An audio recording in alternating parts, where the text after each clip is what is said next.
Oh, basta, Edward, natutuwa ako na we're partnering with Torre Campo Realty para mabenta yung mga business establishment namin. Like what I said, we'll make sure to sell your properties within the time frame. By the way, kamusta na nga pala si Paolo? I was expecting na siya mag-aasikaso sa akin since siya yung kausap ko una.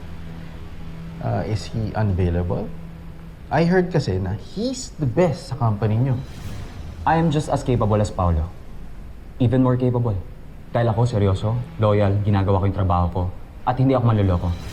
But si Paolo, he's just the worst person to choose over me. Dahil siya, traidor, mga agaw, makasarili. Ganun si Paolo. Mukha lang mabait sa simula.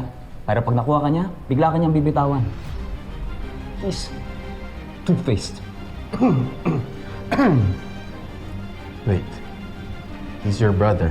Pero parang sinisiraan mo siya. But that's how he is. Ganun talaga siya. If you buy a property from Paolo, that's it. Tapos na. Bigla ka niya na lang iiwan sa ere dahil nakuha niya yung gusto niya. Ganun talaga siya. Bandang dulo, kayo ang kawawa. Walang after-sale service.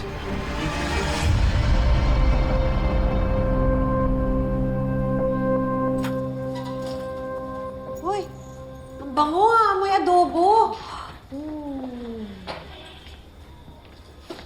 Mama!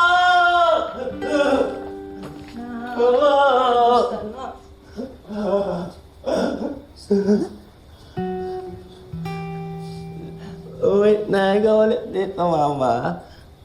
Sama na ulit, Robert. Hindi kasi ganun kadali yun, nak eh. Pero dadalawin kita madalas dito. Pinagluto kita yung paborito mong adobo. Mama.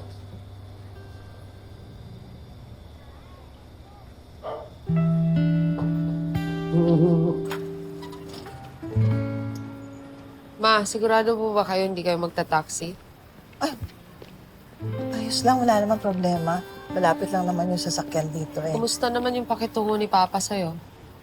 Ngayon, maayos naman. Hindi pa naman niya ako binabastos.